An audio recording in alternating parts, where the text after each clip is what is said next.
Peace and blessings. Welcome to another episode of the Exodus Radio.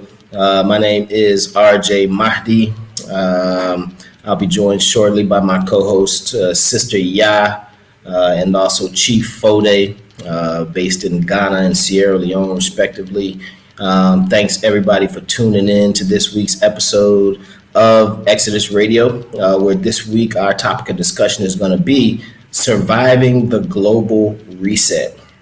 There are a lot of things happening right now in the world outside of just the Pan-African circle, outside of just the Black community that are taking effect. And they will, in fact, affect the Pan-African and the Black community. So we'll be discussing those today. We've also got on with us today the President General of the UNIA-ACL, the Universal Negro Improvement Association in Africa Communities League. The successor to the great and honorable Marcus Garvey is on with us today, Brother Cleophas Miller Jr. We're also going to be talking with some folks who can tell us what to expect with this global reset, but not just that, also what we need to do as a people in order to unite and to strengthen ourselves, to empower ourselves, to be able to grow through this reset and not become victims of it. It's always been my perspective that when these types of things happen on a global scale, and in particular in the West, that our people are often the worst affected, and sometimes we're the forgot about communities. When aid comes, we see the difference in aid response and things like the hurricanes, for instance, when they hit Caucasian or wealthy, affluent communities, cities, states, regions, the response is swift.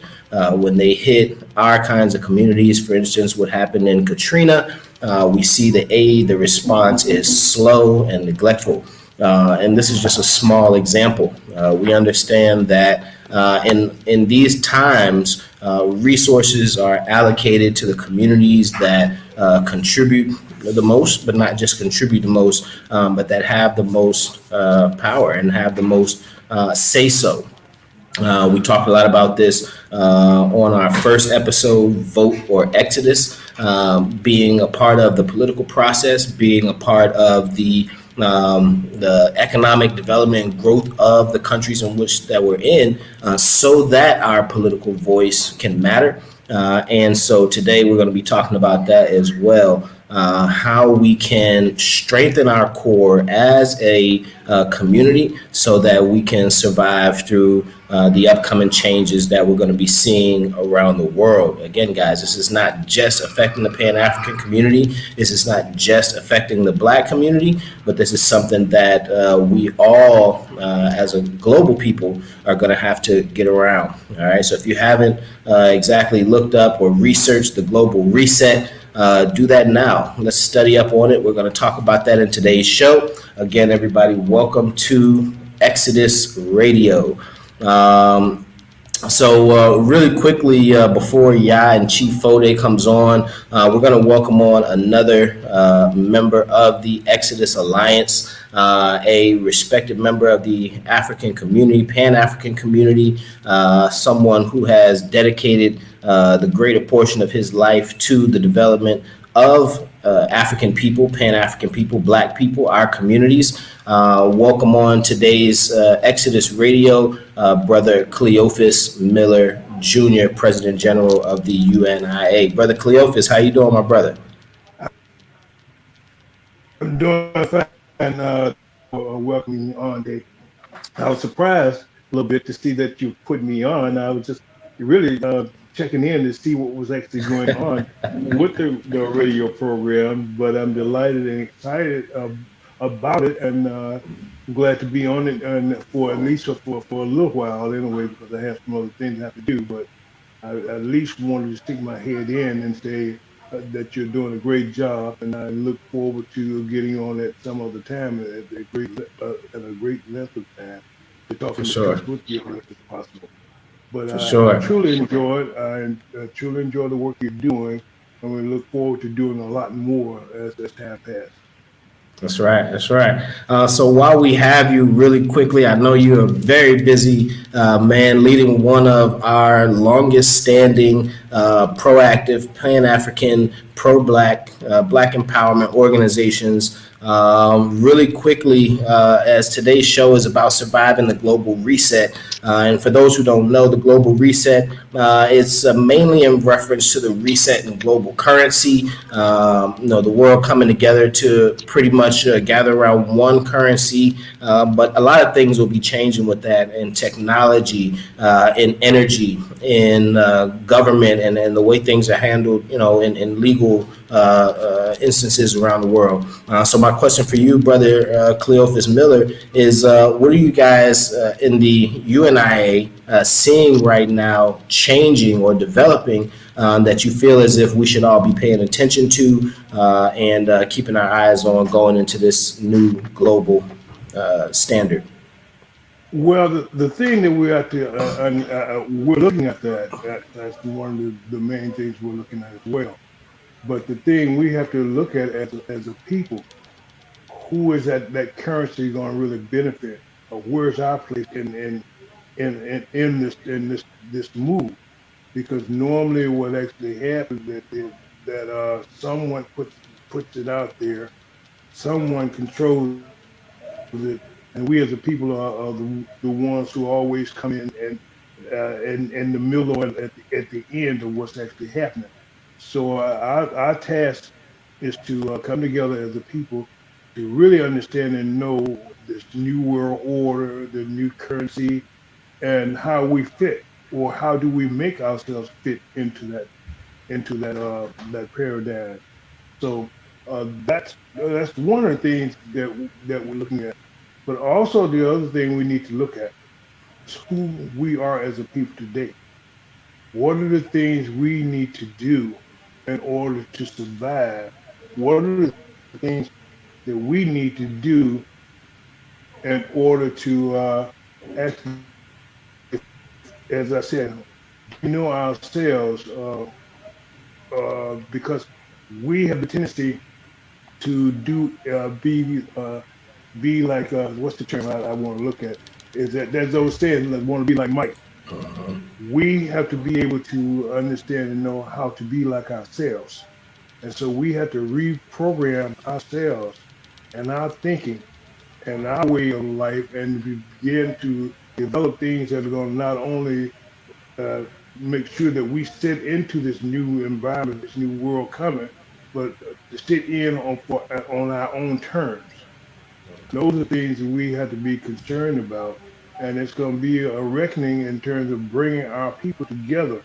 Because I understand that what happened 100 years, 200 years ago, when our forefathers were taken from the continent of Africa and brought to America, things changed. Things changed, and we have to be able in our present mind today, to realize that things are going to continue to change, and we have to adapt according to the time. The most important thing we have to do is also bring along our youth, because what our forefathers did, what you're doing as opposed to what I've done, is only moved us forward. And to sit there and say, well, everything that happened 100 years ago is prevalent today, is not.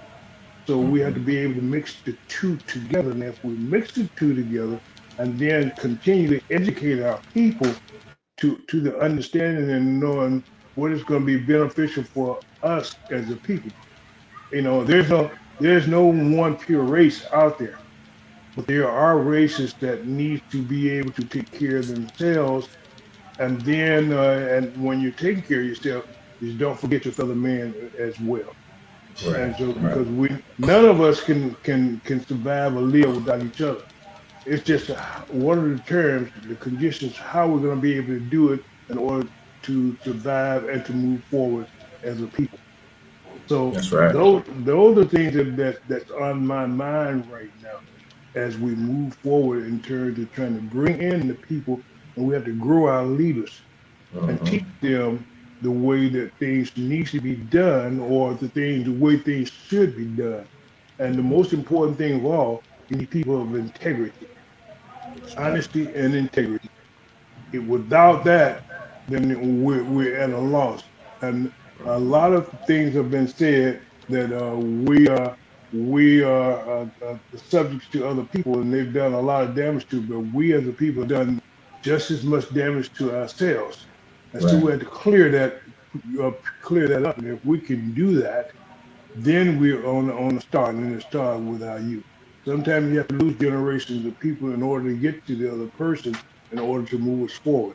So that's Right. the task that we have to look at today, and training and educating and teaching our youth so they can take their rightful place. And before I let you go, really quickly, my last question is: I know it's been 100 years, but during the time of Marcus Garvey, the world was going through another great economic and social change, which was the Great Depression, coming out of Reconstruction era. There were a lot of things going on, but Marcus Garvey was able to build an organization around economic development, unity in the Black community. What do you feel like was the number one lesson taught by the Honorable Marcus Garvey that we should take into consideration today? Well, as I said, I've got my appointment coming in right now. But the thing, yeah, and I'm gonna have to run on that question. But All right. no, no, I'm not trying to escape it right now. But I do have to go. But the main thing we have to understand and know from an economic standpoint is that we are not going to get anything unless we work together, unless Right. we come together and do it. And that means all people at home and abroad working for that common goal from an economic standpoint. We have to pool our monies and stuff together. And not to say that we have all the money there is, but we have to be able to understand and know the various things that are going to get us to that place where we're economically sufficient to do it. And again, Right. as I said, that comes about working all avenues and taking advantage of all the situations that we might encounter in order to do that. But we can't be Unity. selfish. Yeah, it's got to be unity, but we can't be selfish from the standpoint of saying, well, okay, I got mine, you get yours, or I'm going to take mine, and I'm going to become the person who's going to, from a capitalist standpoint, going to improve myself and leave our race behind. We can't Right. do that. And Right. so if we're going to be anything from an economic standpoint, it has to be all encompassing of everybody. We're at home and abroad. Much respect. Thanks so much, President General Cleophas Miller. We'll let you go ahead and get to your appointments of the day. Thanks so much for stopping by Exodus Radio. Thank you very much for having me on. I look forward to coming on and talking a little bit more in great detail. Thank you. Anytime, anytime. That was President General Cleophas Miller Jr., the President General of the UNIA. And so we thank him for dropping by. And now we're going to go ahead and bring on my co-hosts, Sister Ya of the Sankofa Repatriation Assistance Program and Chief Foday Ajibu Mansoure of Black Star Action Network International. Exodus Radio. Welcome, folks. Yeah, man, it's Exodus time. Welcome, How y'all brother. doing? All right, Doing all well, right. doing well. Happy Tuesday to you guys. I know we've all been chock full of responsibilities over this past week. Everybody's busy, closing out this year strong. What's going on in you guys' camp? Chief Foday, we'll start with you, man. What's happening in Sierra Leone? Oh man, it's going down. We have the brother Dinah Samir out here right now on the ground in Freetown. So, Nice. we was able to go visit him. We put our executive together, went over and called him at the Radisson Blue. It's a hotel called the Radisson Blue. It's a beautiful hotel. If you ever come to Sierra Leone and you can afford it, Radisson Blue. It's dope. We went there, just had a brotherly conversation, welcomed him home. And I've been watching this show, man. He's been running around the country. He's been doing this thing. It's just so inspirational, man, because I remember a time when I was here and I was like, man, anybody else gonna come here? You know what I mean? And Yeah, finally man. made it down there. Yeah, man. So people are finally starting to come to Sierra Leone Nice. and pay homage. Nice. You know what I mean? And reconnect. And to have somebody like Dinah Samir, who has a very large platform, coming to this country out of the 54 countries and turning his camera on, man, just showing the country. It's so beautiful, man. And just to see that the people have embraced him, you know, he's already using his platform to call for people to support schools. You know, so that's what this is about. If you're going to be a traveling journalist, vlogger, or whatever, make it count for the people. And I really see that the brother in this trip right here, because I've seen him last trip. This trip, he's getting busy. He's getting busy. He's really making the mark, and I'm proud of that. So this week has been good. I'll see him tomorrow. Tomorrow afternoon. Nice. We're gonna do something for the people out there. Nice. Dynasty Mir, Search for Uhuru is in Sierra Leone with Chief Foday, and he checks in with us here in Senegal at least once a year. We get to hang out. You know, good friend of the family. Sister Ya, what about you? What's happening in Ghana? I had to beg Diane to come to Ghana. He said he's not really feeling Ghana.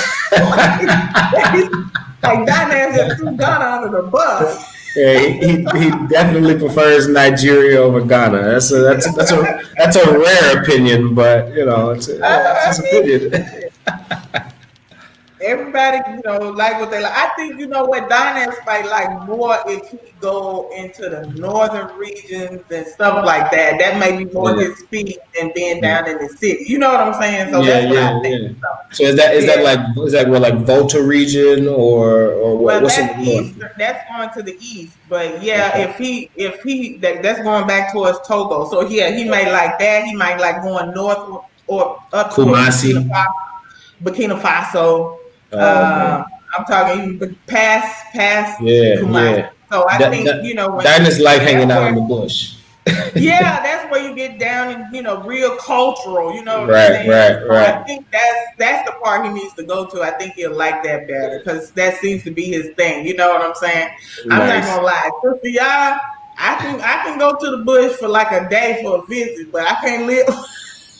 I'm the same way. I am not, you know, a bush kind of person. No, you know, I like my amenities. That's not my cup of tea. I even where we're building our house, I told my husband that's a little far now, you know. It's a little out there. But it's you know, long as I can get on back into a car. That's why he agreed to 2 houses. He said, okay, this house here, and this one for you in the city. I said, okay. That's how you do it. That's actually a really common thing here in Senegal. I don't know about other places in Africa, but a lot of people here in Senegal have their house that's in their village or their city, their town, wherever they're from in the country, and then they also have their place in the big city in Dakar. Because, you know, obviously Dakar is where all the trade and commerce happens. You know, it's the center of kind of everything on the west coast of Africa. So, you know, folks go back to their family city, you know, their family village or town, and then they come into Dakar, you know. It's pretty common here in Ghana. Yeah, it's common here in Ghana too to have at least 2 houses. At least 2. One in the village and one in town. Yeah. And look at that. And, you know, it's funny because a lot of us, you know, we might even look at that as, you know, somewhat privileged. You know, it's not too many of us in America who got 2 houses that we live between, you know, in 2 different cities. And here on the ground, that's actually very common. I mean, it's normal. It's normal. Yeah. But otherwise, in Ghana, man, we're hanging in there. Everything is kosher, gearing up. Of course, you know, December is coming, so the festivities are you know, getting ready to line up. I'm going to Cape Coast tomorrow evening, in fact, and gonna do some things with I have several guests. The Sankofa Repat house is full today, so you guys are packed out. Yeah, man, we got a lot of people here, and 2 of the sisters they flew out this morning for a couple days just to go to Tamale, but they're coming back. You know, they still got their rooms and stuff upstairs. They just took a couple-day trip to Tamale, and then the other 2 brothers that are here, father and son, they're going to be traveling with me to Cape Coast because they got some land at the Asebu Pan African Village. So I'm taking them over there, and we're gonna go to the slave dungeon and do some stuff over in Cape Coast area for a couple of days, and we'll roll on back over here. So all is going well. Everything is Moving, looking good. Yeah, moving. we're gonna get out here and party next month. Now, I ain't gonna. I'm gonna tell y'all the truth. Don't get mad. But Sister Y'all's gonna act a whole fool in December, and I'm gonna show out and I'm gonna post all of it so I can make everybody hate on me. Come with it. Yeah. It's funny because Ghana is like the party, that's the party crew. Y'all love the party. I be watching African Superstar. She stay partying red carpets every day. I'm like, yo, I can't keep up with y'all in Ghana, man. Y'all too Hollywood for me. We gonna get that all the way off. I ain't lying. The holiday season it goes off in Ghana. So I'm gearing up. I'm gonna come back from Cape Coast and I'm gonna rest. I'm gonna get like 2 weeks rest. I ain't gonna overdo it, and then I'm gonna get geared up for the parties. Yeah. Right. But hey, look, she party too much for me. She be trying to get me to go. Okay, girl. She be everywhere, man. She be everywhere. Every day I see her stories. I'm like, man, you partying again? She like, yeah, we can't. She got the parties on lock. I'm like, girl, I can't hang with you. Man, I gotta get out to Ghana, man. I'm planning to come down in next year. Some of our friends are going to be there now, connecting with you guys, even the Universal Family Network. So shout out to Victoria and her organization. She's coming down to Ghana here, I think, in a few days or in a week here, and she'll be connecting with you guys when she's there in Accra. So these kind of things are building every day. Even here in Senegal, I noticed you said you guys are packed out at your house there. It's the same here, man. We've got a lot of our members and folks here on the ground. People are coming in every couple of days. We had one of our Exodus members land here on Thursday night, and by yesterday she had signed her contract on her home, moved in last night and this morning, and this is 4 days on the ground, y'all. Came here, had no connections, no language, no anything. No problem. And within 4 days, in 1 weekend, she got to see about a dozen apartments. Saturday and Sunday, she made her decision. Monday, she signed her contract. She's in her house right now. They just went over, turned on her water and all of her utilities, and ordered her Wi-Fi and all that kind of stuff. So yeah, man, it's moving. It's moving fast. Yeah, that's real, man. And with that, a lot of people want to act like what we do is not necessary. But I just picking back on what you said. Another brother from Washington State hit me up. He's a member of your investment team, as well as he's a avid supporter of the Sankofa Repatriation Assistance Program, and he online and came across an apartment. He was like, "Sister, I really like this apartment. Can you go check it out for me? Can you go meet some people? Can you, I got up the next day, went to the apartment, met the management of the apartment, reviewed the lease for him, made sure everything was in order. That's the type of thing we do. So when he gets here and land, he got an apartment he just walks into. Walk right into. That's right. Everything has been checked out for him. So peace of mind is underrated, folks. Y'all definitely want that peace of mind. Don't understand what we over here doing for people. You know what I'm saying? Don't underrate what we're doing. They're just giving him that security that once he's like, Sister, my visa came. I'm getting ready to come, and you know what I mean. I got it. You know what I'm saying? Yeah. So, and I just go ahead. Yeah. Also, like even here, it's holiday time. December, January, all the way up to April, May. It's going to be jumping. But this year I have the privilege of actual relatives coming to Africa. Oh, that's nice. And so I have my sister, who's a year younger than me. That's nice. She'll be here for the first time. That's beautiful. She'll be here, and then my first cousin, he'll be coming here like a week after her. We'll all be here together. Wow. And that's what I wanted. Yeah. Some people don't come from backgrounds where they have an influence in their families. Yes. Whereas they can do something good, and other people will follow it. Right. Yeah. But I realized that I had the influence negatively first. Like Yeah. I could gather my cousins for a gang fight. And I said, well, dang, if I got that kind of influence, then let me gather them for repatriation. Yeah. And my family is responding, man. February 15th will make it 8 years for me. And finally, my blood relatives are coming Yeah. to establish themselves. You know what, That's legit. Chief? I have family members that are now saying they want to come visit. They want to come visit, but the thing now is the COVID. Even my mother, before I left, I was able to, make sure she got her passport. She wants to come and see, and because I'm here, 2 of her grandkids are here, and for her to really just get a peace of mind about it, I told her the way that's going to happen is you have to come and see. You have to come and see how we're doing, how we're living, because I'm her only child.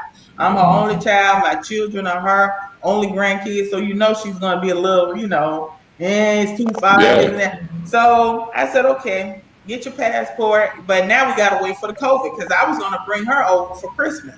But now, I can't. I don't They're want shutting everything back down, and so that leads not just that. I don't even want to risk her going through all of that, right? Travel. So when all of that let up and everything is okay, then I'll bring her over. But I got cousins, I got everybody. They're like, "Dang, cuz you kicking it in Africa? Like, we want to come see what's going on."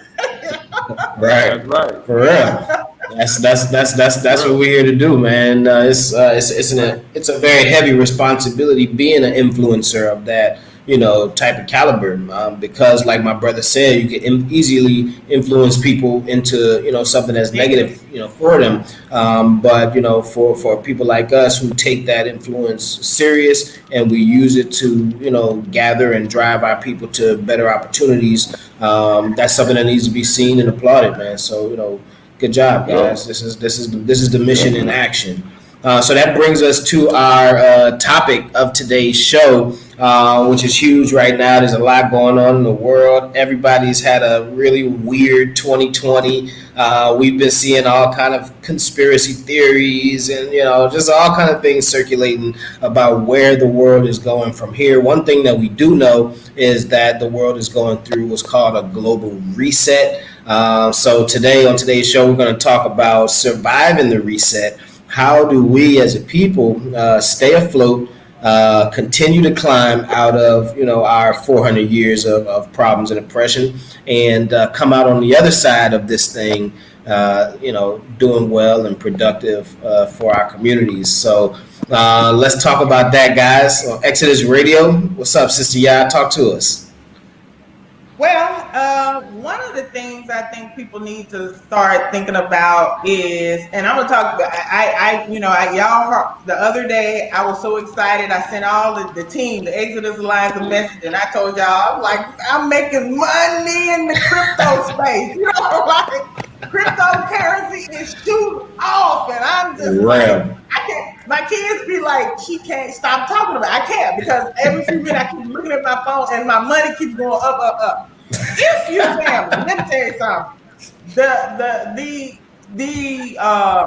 The global reset also involves the monetary system. It's changing. Everything is going digital. If you got to get with it. And right now, it's a great opportunity for people to make really good money in cryptocurrency. And this is a space where a lot of our people are lagging behind. If you go to the YouTube channels and just watch a lot of these YouTube channels, it's very few Black people in crypto. A lot of the white people and the Asians and even the white people in other countries. It's a big thing. And these guys are making a lot of money. You know what I mean? They are traders. I'm not a trader. I do what they call hodling, which means I hold. I buy and I hold it until it gets to a certain point, and then I'll, take some of my profits out. But I'm going to encourage everybody, because of the success I'm having in me. I'm not somebody, when I find something that works and I make money, I share. I'll tell people, That's right. That's right. I want everybody to be on, you know what I'm saying? So if you don't know anything about crypto, so even the federal government right now is moving over to a digital dollar. I don't know if y'all know that. That's right. That's a fact. That's And your right. fiat currency, trying to put money right now, the interest rates are 0%. That means you're not going to make any money just saving money, saving Right. dollars. And the way that they're printing, paper and making it up and putting it out there and bailing things out, the value of the dollar is declining. If you look at what all of the economists are saying, even what Jerome Powell, who is head of the Fed Reserve, they're all telling you that this, if you listen, and I don't know if our people are listening, you pay attention because people are telling you. So if you notice, you can start then making some preparations for yourself. What decide how you and your family going to be moving forward in 2021, 22, 22, Because if currency goes crazy, guys, just remember, this is our lifeblood. So, this is a great place to start this conversation because, if the paper, fiat currency becomes useless, it's gonna affect those of us who got it stashed in our mattress the most, right? Yeah. So just keep in mind, earlier this year, as predicted, the U.S. dollar even went back into the gold standard. Donald Trump, brought that back in, so gold went crazy. We saw earlier this year Warren Buffett, who is notoriously against investing in gold, actually sold all of his shares and I think one of his companies, et cetera, and bought a bunch of gold. That was a huge shift. That was something that we, saw as a pointer towards this new currency that's being formed. So gold, I know for years in the U.S., and this was something that went over so many people's head. A lot of people were hurting. A lot of people went through this recession, and there was all these times of economic despair. And one of the things that was done that went over a lot of our head was they collected all of our gold. We started seeing all these cash for gold places pop up all over the U.S. I don't know if you guys remember that early in the 2000s, right? Yeah. And now that they've confiscated all this gold, they gave you pennies on the dollar for it. Now that gold is about to come back into circulation as, a currency. And we've given it all up. All our, we went and rushed to them and sold them our gold teeth and herringbone chains and everything. Yeah.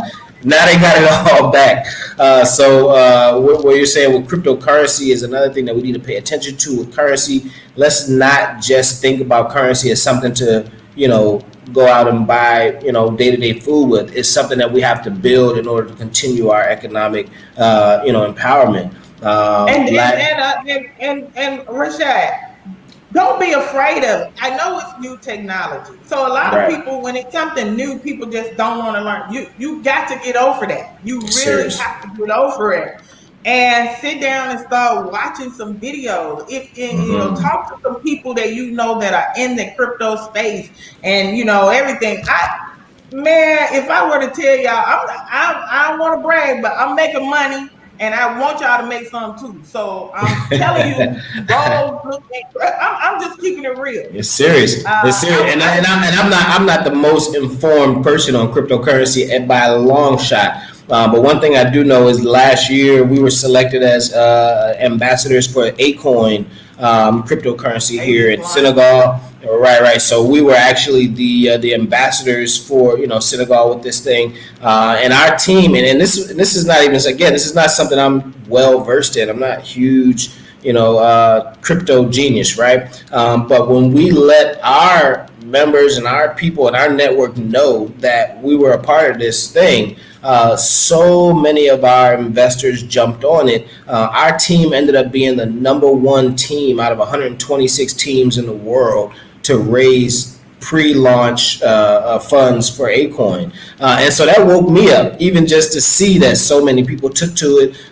Folks, purchased it in bulk. And now going into the end of this year, the Acoin is actually prepared to launch. They're creating this crypto city, as a lot of you guys have heard of, and integrating it into that city so that you can use it for every function of life in that city.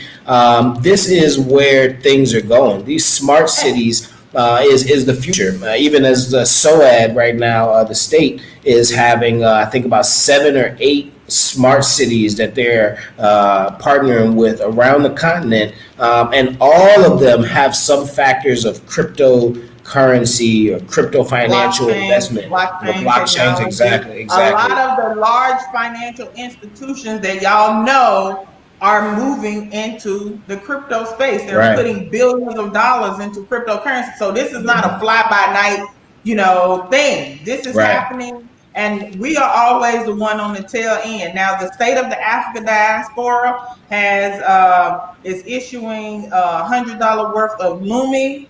Right. Am I pronouncing it right? It's The Lumi, the looming. Right, right. the Mm-hmm. Lumi crypto, and we've been sharing that link with people so you can sign up so you can get your Lumi coin, which is Right. a coin that was made and created uh, from a maroon society in Jamaica. Jamaica. So this, Mm-hmm. yeah, because they are a sovereign entity. They are sovereign Right. people. Yes, And they had their currency for a long they time. had that They currency just crossed it over into this crypto version, into and now crypto. that crypto version is even backed by renewable energy. Yeah. We're talking about a cryptocurrency, a currency that's backed by renewable solar energy, and also gold. So again, those same flags keep popping up, guys. Renewable, crypto, gold. Yeah. These are the ways forward. So as we go into this, get through this global reset, because it's definitely started long ago. These are some things we need to take into consideration. Yeah. So that's my advice is, if you're looking for extra income, because you need multiple sources of income. With Right. everything that's getting ready to happen, you're really gonna need, if you just got a job and that's the only thing you got for your money, that's your source of income, then you're gonna be screwed. Okay. Because Yeah. at any moment, the way that these people are moving, your job may not be there. Maybe Okay. You obsolete. A need lot, a to, lot of that's positions are going to become obsolete.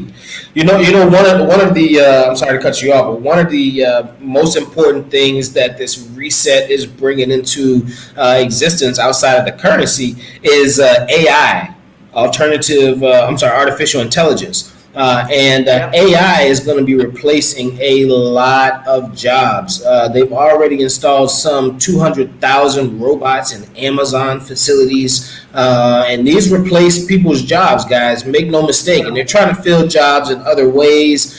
They're finding ways to get people, to still be able to earn an income without putting them on these particular floors of production. But AI will be replacing millions of jobs over the coming years, guys. Find ways to make money that aren't necessarily manual, that aren't necessarily, so industrial. Aren't necessarily you working for somebody else. Right, because they're gonna replace you. Walmart's already replaced all their cashiers. McDonald's is doing the same thing. We're looking at now automated telecommunications operators. And this COVID thing has it to where everybody's even scared to hire people and bring them into a work environment. So they've already started this remote thing. So that's really only the first phase of it, as we see everybody's now working remotely, especially if you used to work in a call center or if you used to work in a place that was like congested, and now they don't want you in that place, right? So those jobs will be replaced by artificial intelligence very soon. So make sure you have a backup plan and multiple streams of income to keep yourself going. What's going to happen? What's going to happen is they will come out with a basic income allowance for people. Okay, that's what's going to happen. It will be digital. You know what I mean? You will have to be, if you go look at China, see how in China they don't use physical money at all. They have something called WeChat, Right. and they pay for everything with their phone, and they are tracked and monitored. And what's going to happen is that's how they're going to control you, because what they're going to say is, if you don't comply, then we're cutting off your basic income. They're going to give everybody a basic income allowance, but if you're going to have to abide by the government rules, and if you don't, then yours it is going to get cut off. And this is going to include things like your vaccines. This is going to include things like your criminal history. These are going to include things like your credit report, your credit score.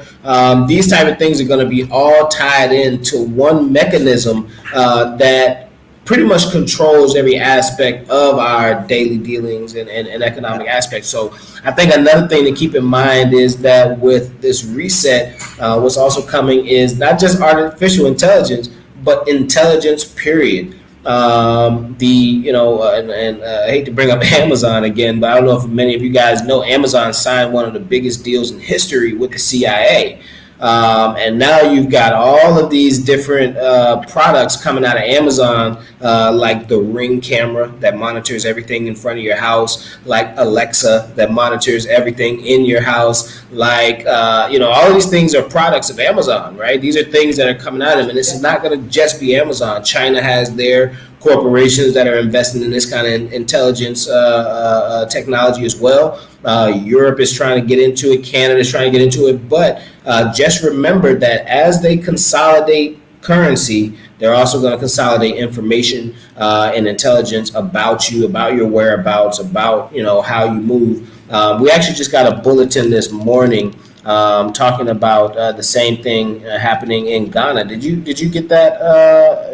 About Ghana's ministry now announcing that they'll be monitoring all social medias, Twitter, Facebook, etc., and the ministry systems will be using these to actually prosecute people for cyber crimes, etc. Did you get that bulletin? I got that bulletin, and then the government issued a statement saying it's a lie. They said they don't even have the capabilities to do all of that.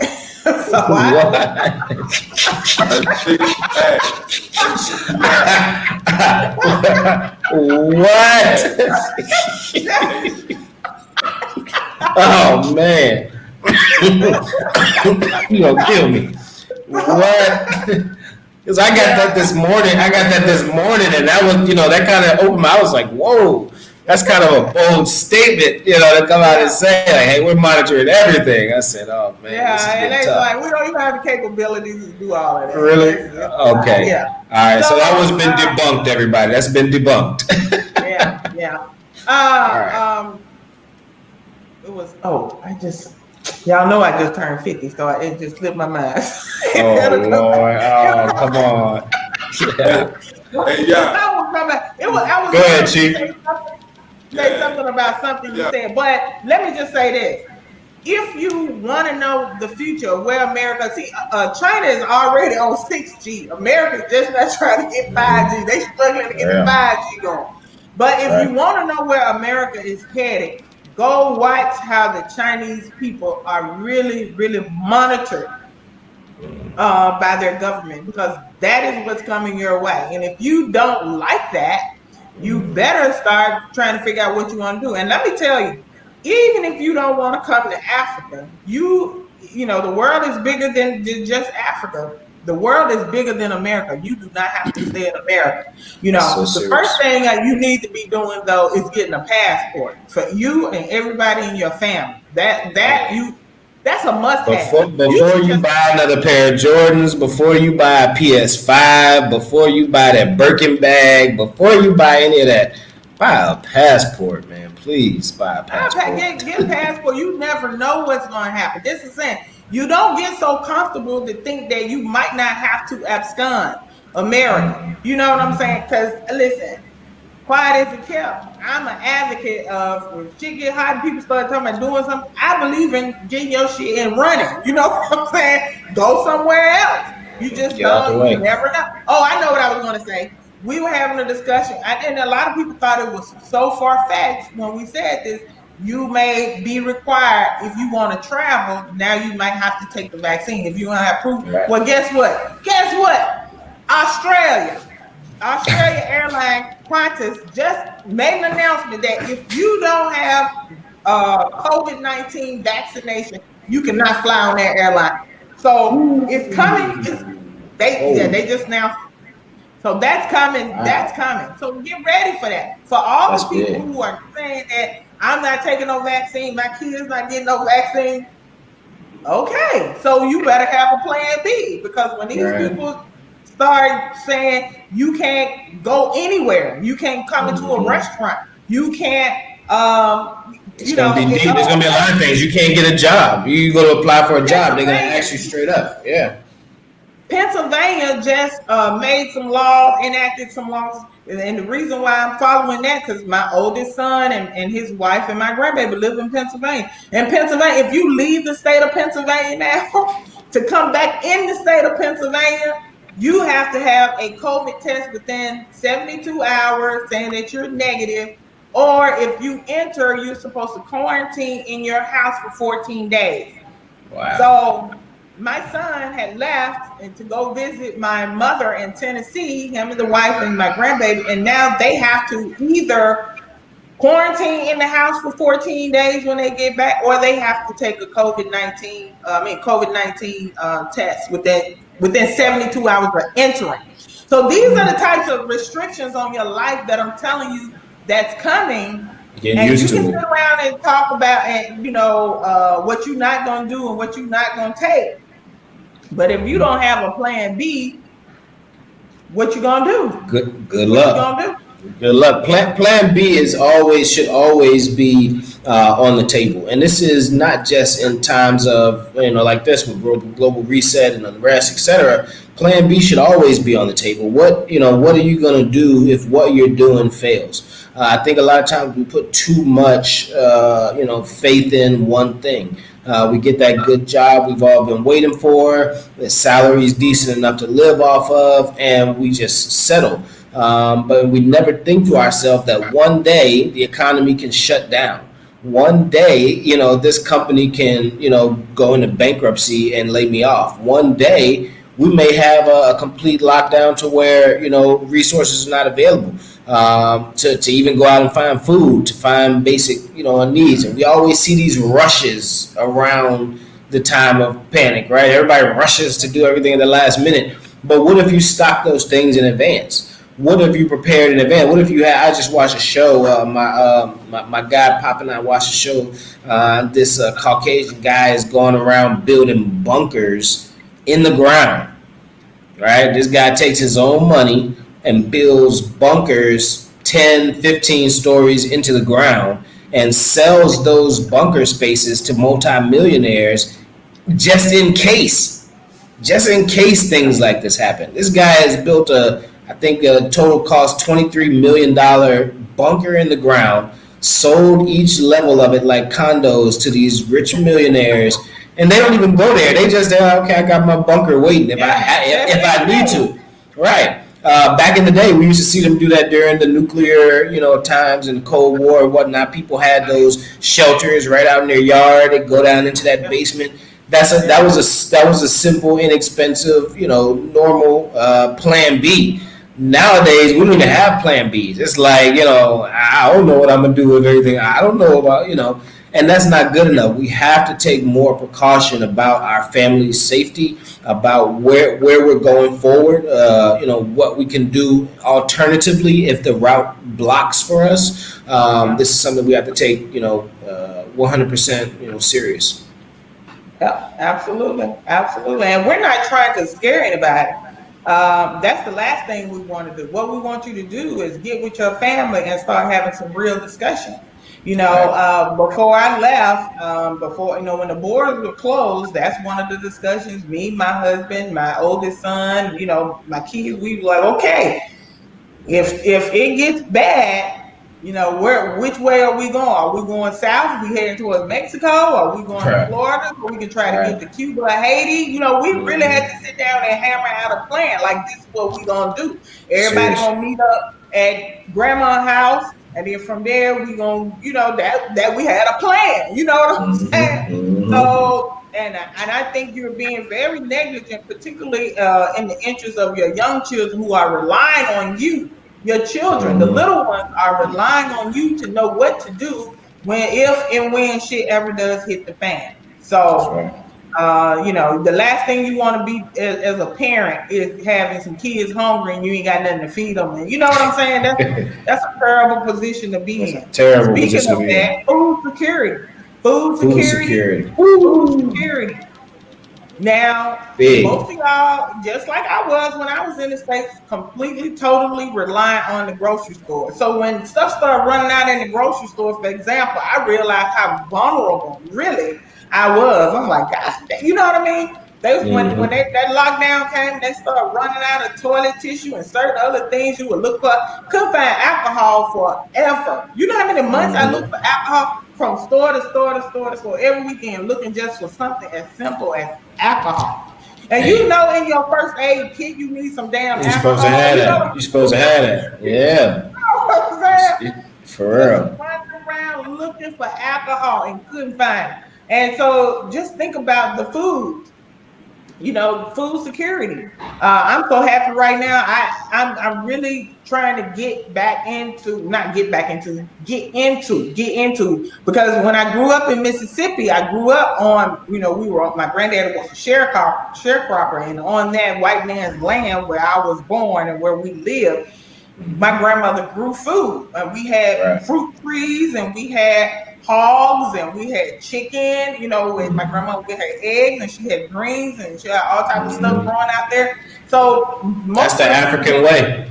That's how we see. That's how we see it here. Every house. Mm-hmm. Yes. So now that I have land over here in Africa, I went out there just the other day and planted some sweet potatoes, and my brother-in-law called me and told me my sweet potatoes are germinated and they popping up. I'm like, yes. So I got some more seeds. I'm getting ready to go out there and plant some watermelon, and I got some orange trees. You know what I mean? I'm gonna go get me a mango tree and take it out there, and just because it's no feeling like just plucking that food out of and having it ready off the tree. One of our major development plans for the city of Al Kabalan that we're building here in Senegal is food security, agribusiness, but not just agribusiness, green spaces throughout the entire city that are all made up of edible fruits and vegetables. So instead of just planting trees that are only for shade, we can plant mango trees, and they also provide shade. Lemon trees, right? Cashew trees.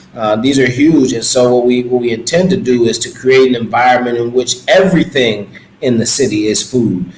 Sometimes we see even in the roadways, in the middle of the roadways, they have those medians with little grass patches, sidewalks the same way. Those spaces will be used to grow vegetables, to grow mints, to grow teas, to be able to grow, a variety of foods and things that are useful, so that we're not wasting any space, because food security is paramount.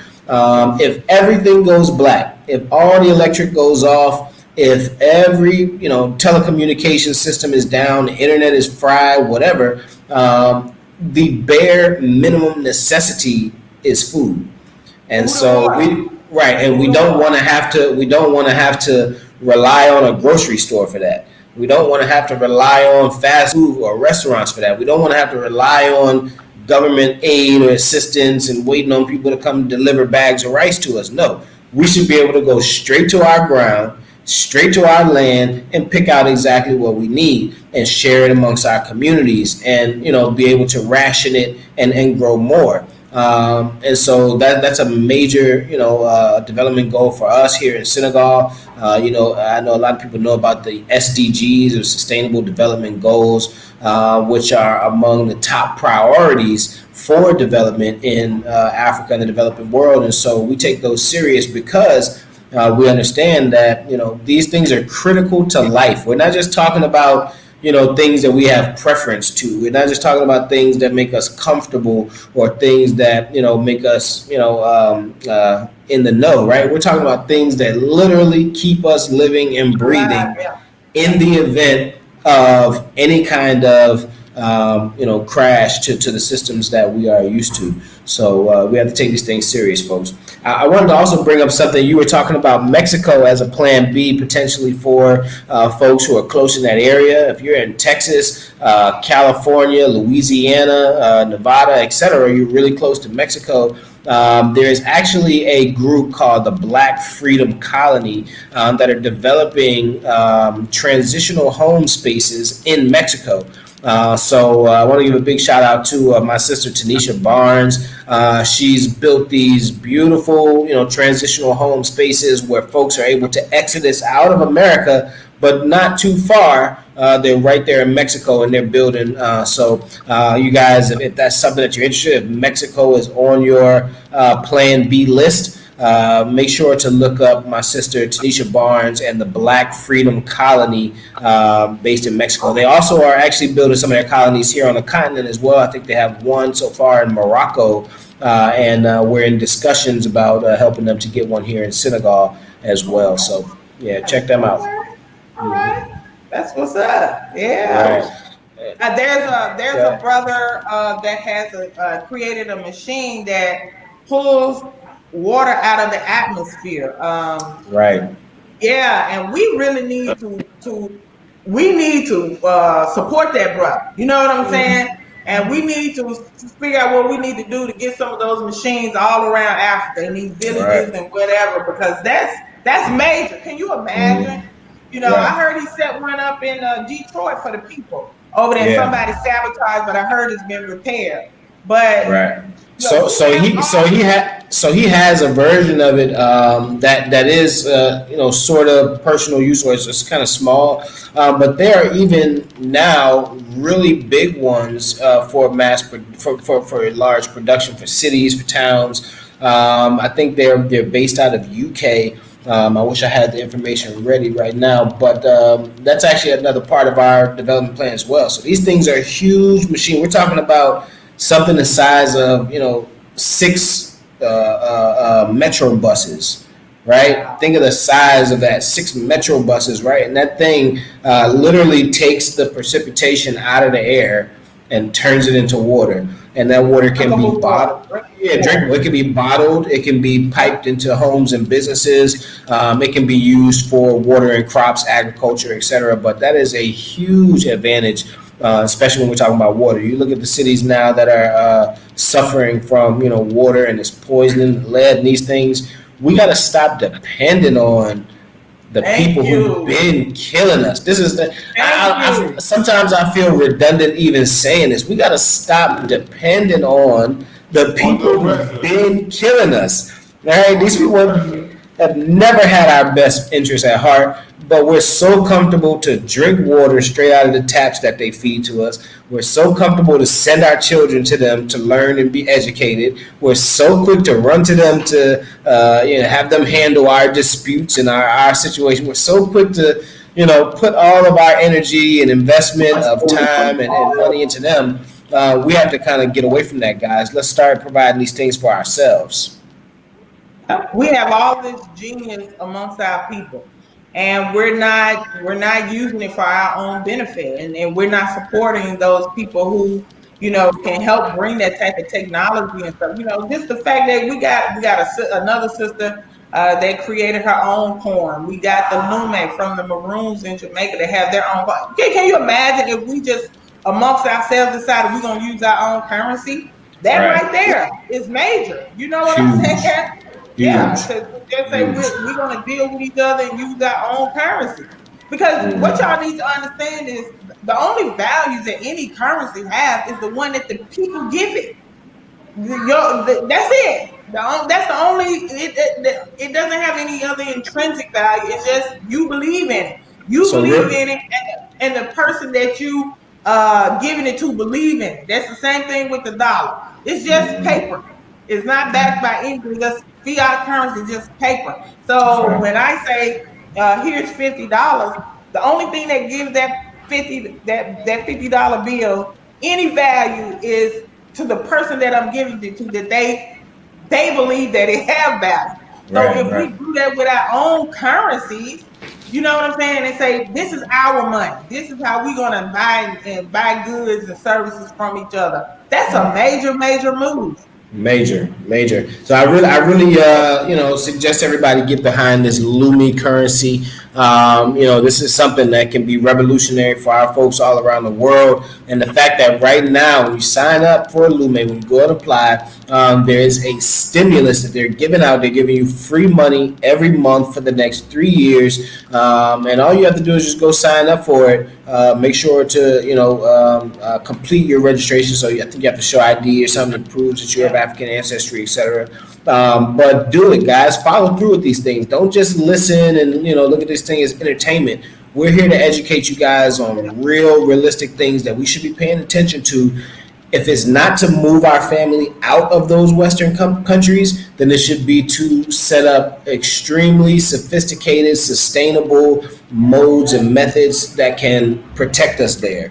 And that goes for all over the continent as well. If you're here on the ground, don't throw away free money. And real quick, I do want to point out somebody brought up the name of the brother with the water machine. His name is Moses West. And his company is the Paladin Water Technology and Water Rescue Foundation. All right, so if you guys are interested in looking into off-grid methods of water conservation and these types of things, look up Moses West. He is from Paladin Water Technology Water Rescue Foundation. Okay. While y'all talk, I'm gonna go ahead and look for the link. People are asking for the link for the Lumen. For the So Lumen, y'all go ahead. right. I'm gonna look for it and I'll post it. No doubt. Well, No doubt. I want to add on and just take it in a different direction. I think it adds more to it. Even while we talk about the economic aspects and just the the tactical things, we have to remember what Kwame Ture told us: organize, organize, organize. So one of the things that I think that will help us to really survive this global reset is to get better organized.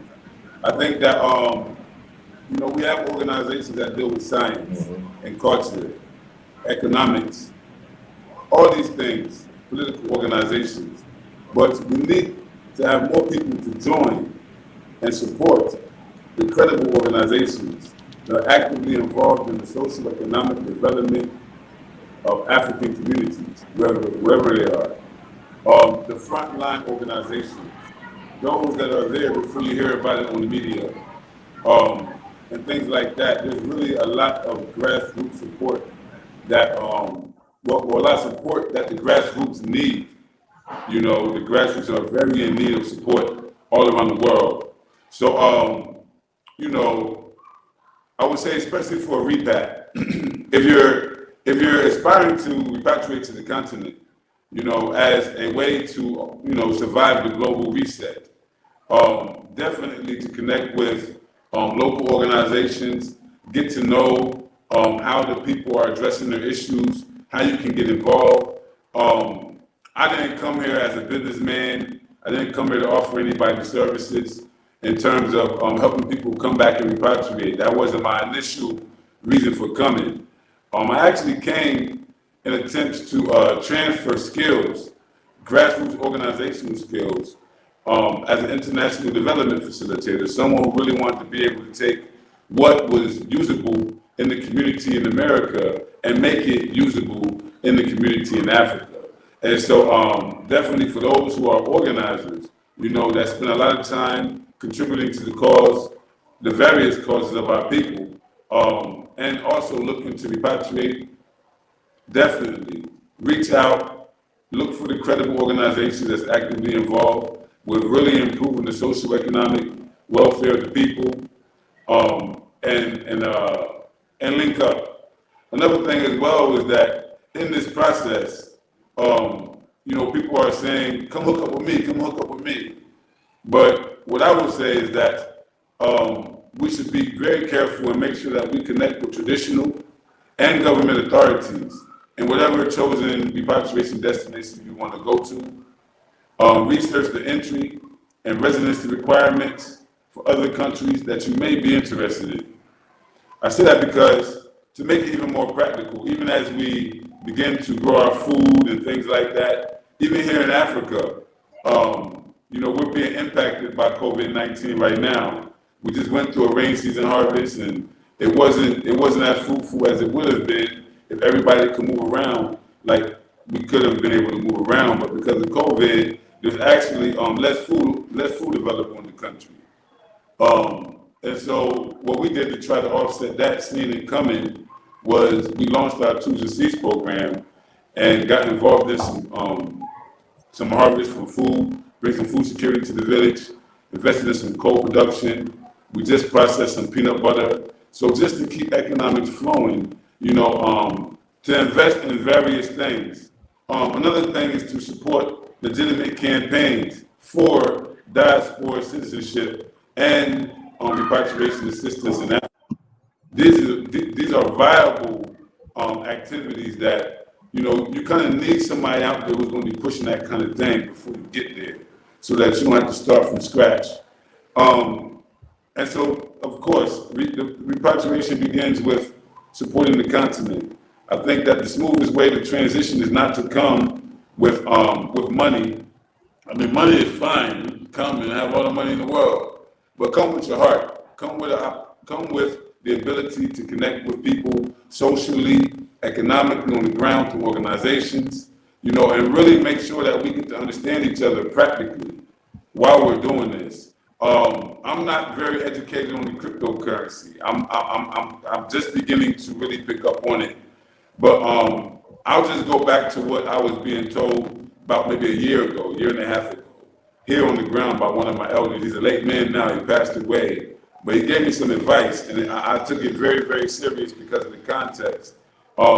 He was saying that, you know, forget about money. Don't make money your main interest. You know, he was saying that, you know, invest in livestock, you know, grab land, you know, build your family, you know, do those kind of things. Not getting the money, but how you utilize the resources, how you utilize the money that you get. So, of course, if we call it for organization, we're also saying unification. Unification requires an environment of peace and understanding, mutual benefits. And that's really, really, really what we need to do. I look at repatriation as a goal of reparations. I think that we all have a right and we all have the opportunity now to repair some of the non-financial damage that was done to us as individuals and our families, and that if we're not careful, we will continue to pass this down, this trauma. And so I think it really is about us making sure that we have our teams well organized, that we unify as much as possible, and that we do it economically, that we do unify each other culturally, that we do also come up with a political agenda for the unification of the diaspora and the continental Africans on a single platform that we can utilize to fight back, period. When we're talking about what they're doing economically right now, sweeping the rug from under everyone's feet, we're talking about economic warfare. Gentrification is economic warfare. It all goes back to how we control our resources. What do we do to generate profits, generate incomes? How do we distribute those incomes into social institutions that will enable us to take care of ourselves? So it's all an integrated process. And I look at it very universally. So if I could say anything, I could say that. And definitely don't be afraid to get involved with organizations that are credible, organizations that are registered, organizations that have years and years and years of operating in the capacity. For instance, the Black Star Action Network International, which I had as the executive director, we've been actively involved in grassroots community organizing projects in Freetown, Sierra Leone for almost 8 years straight. And there was 6 years of relationship building that preceded that. And that 6 years was very, very important. So even while you're stacking your bread up, also seek credible organizations that you can get involved with and support so that you don't need an introduction when you come. You can actually begin to build your own network of people that know you, that appreciate you, you know, and will make your whole transition smoother. For those who really, you know, want to just come independently, I'm saying that because everyone's not going to utilize the kind of services that we provide. They're not going to understand the need for it. Some people will come by themselves and then figure out later that, damn, I needed that service. And that's okay. I'm not here to bash them or call them stubborn or slow or nothing like that. That's their choice. In reality, I came here by myself and there was no company there to help me repatriate. And because of that, because of the challenges of that, is the reason why I'm even interested in trying to safeguard it for my people coming behind me. It's one of the reasons why I'm so adamant about being part of this Exodus Alliance, because it's one thing, me being an organizer here in Freetown, I'm very isolated and limited.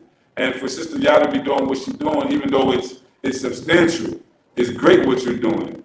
To be able to expand that, to get more people to understand what you're doing. We're looking to create models that we can duplicate. When you look at migration right now, when people migrate, like when the Italians migrate to America, they have a process, they have a system, they have a whole clandestine network of people that facilitate their movements. And they make sure that they investigate tax law, they make sure that they investigate business law, they make sure they understand how to buy land, how to rent for the first 5 years, and make sure that they can buy the first house on the 6th year.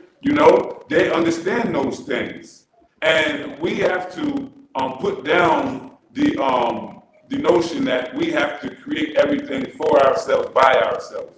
A lot of knowledge, like scientific knowledge, science is universal. We all right now are utilizing science that was actually compiled by a whole lot of races, by a whole lot of people. A whole lot of people contributed to us being able to be on this conference right now, on this show right now. So when you look at that, science is universal. Like, you're not going to look at something that Europeans created and throw it away when we need it. You understand? We need to create our own. If it's something that we need to create our own. And until that time, we have to be very smart consumers. We have to know how to knock down the price that we pay for things by unifying and pooling our resources, our money, also our time. Time is more valuable than money. Yeah. The time that we'll be able to spend collectively with our children when we start doing, when we turn these shows into children's shows and teach them the history, teach them the culture early on. We can gather the kids in our houses and they can sit down for 30 minutes to an hour and get an education about themselves that maybe their parents can't provide them with. You understand? So all of these facilities are being created, but it's been scattered over the years. And what we're trying to do in the Exodus Alliance is bring it all to a central place.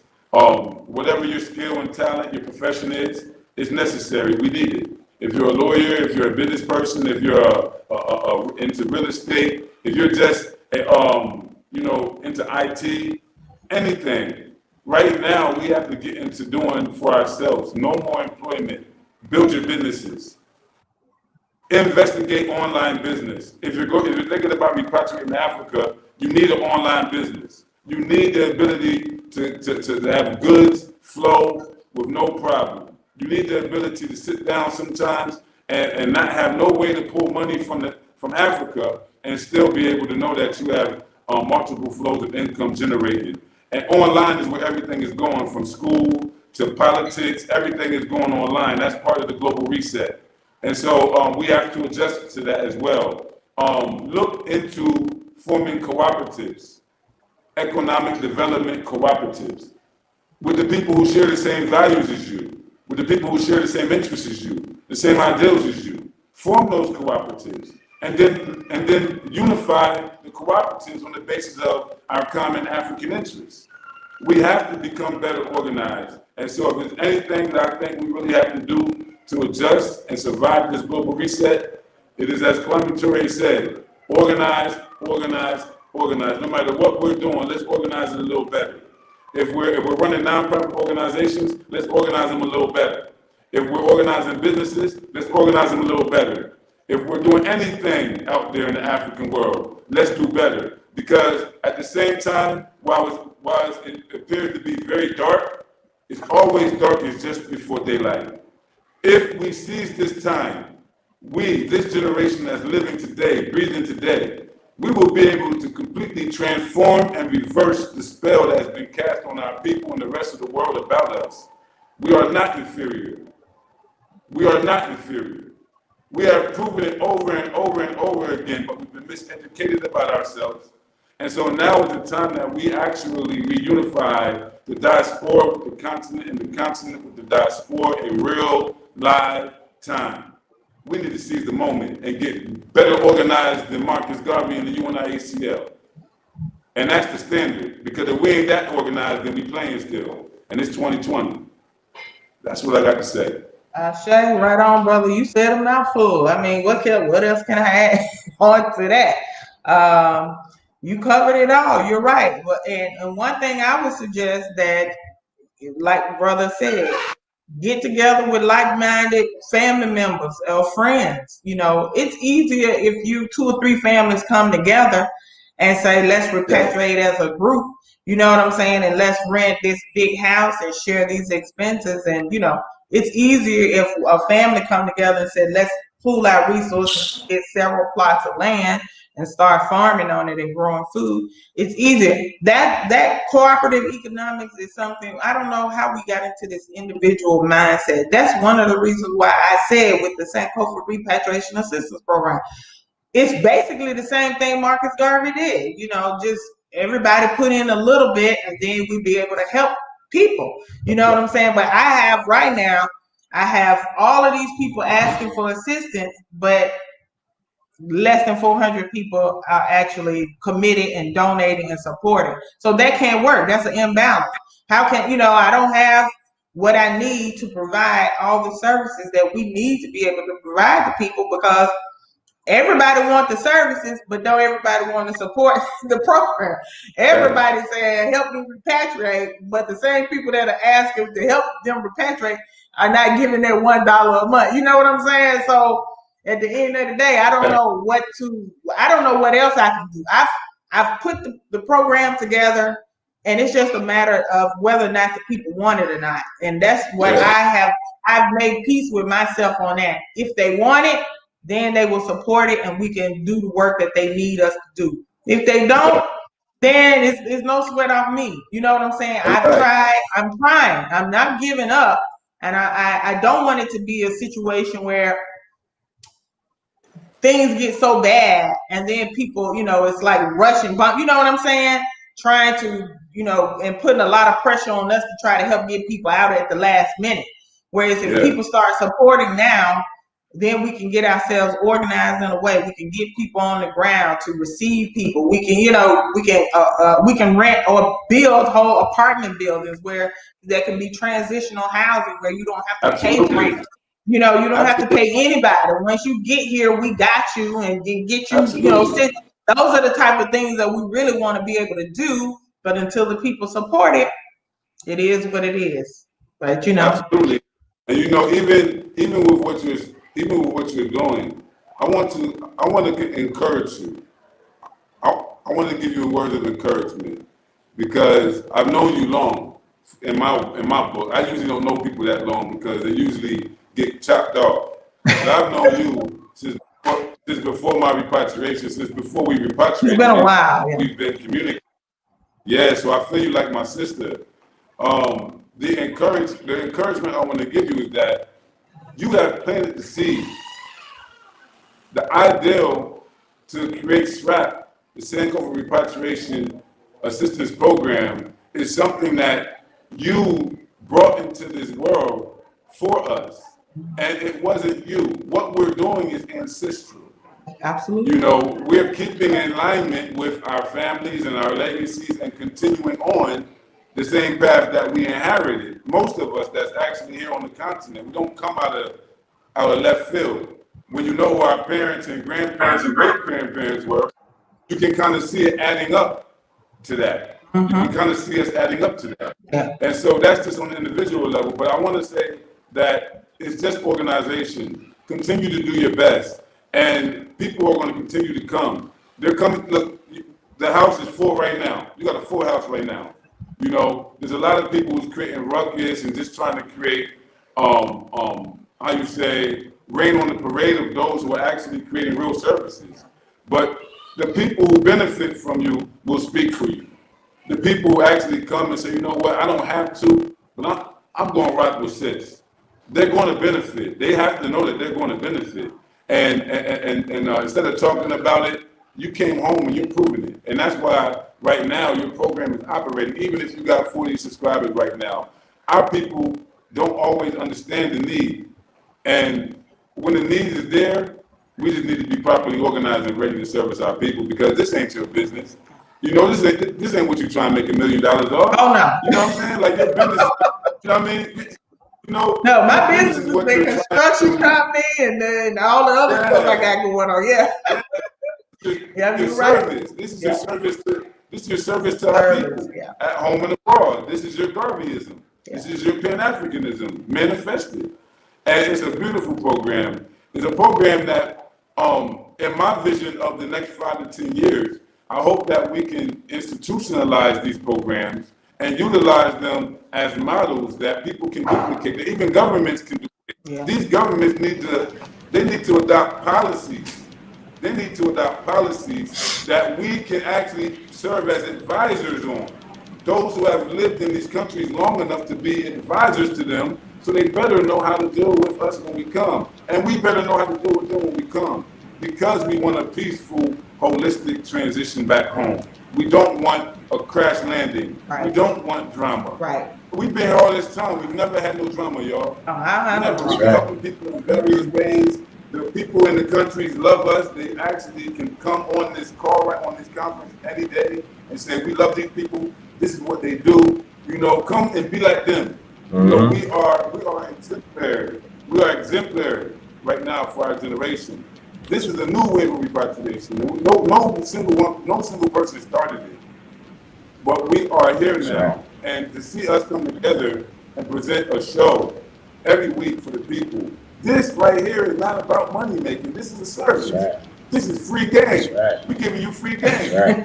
We give you everything we can to do for free. Because we want you all to be successful. We don't want you to get here and have problems. We really want you to come home. I think that's something that people have to really understand the most, Sister Ya, is that if there's anything that we want the most, it is to see our brothers and sisters make it here successful, comfortable, and be able to live their life. That to us is the ultimate, happiness. That's where we get our empowerment from. When we see you guys laying here on the ground, when you're comfortable in your house, when you're satisfied with your surroundings, that makes us happy, and that makes us know that this mission that we've taken on is not only necessary, but it is actually in motion, and that you guys are getting the best out of it.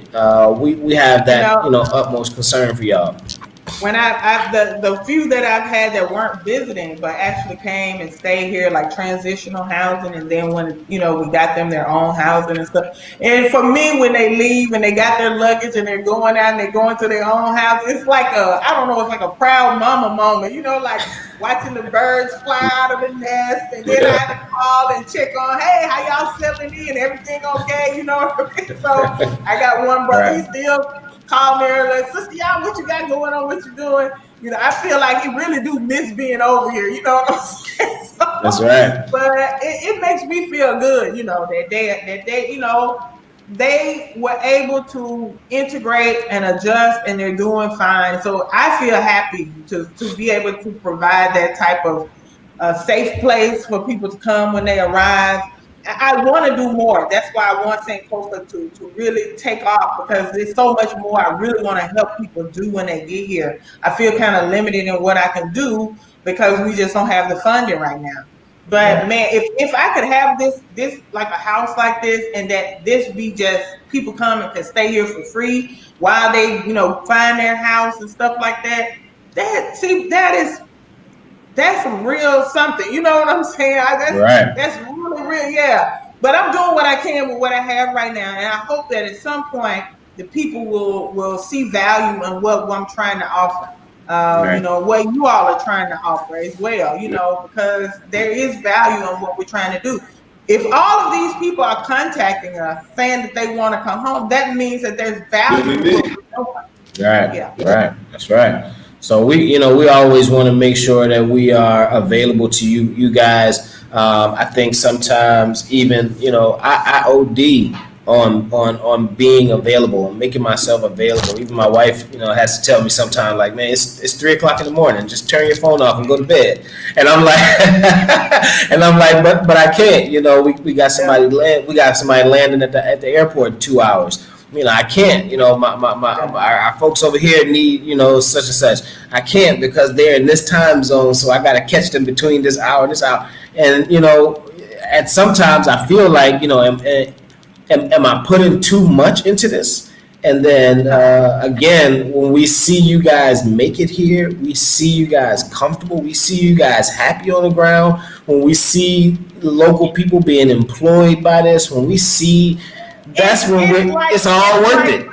It's all worth it. Like it's literally like I know I can imagine what Harriet Tubman felt like when she helped people get across that Mason distant line into the north. You know what I'm saying? Right. That's the feeling. Right. That's the feeling. That's the best way that I can describe that feeling to you. Let me tell y'all real quick. Let me tell y'all a story, because this just happened just in this past 2 days. We had a sister arrive here in Senegal.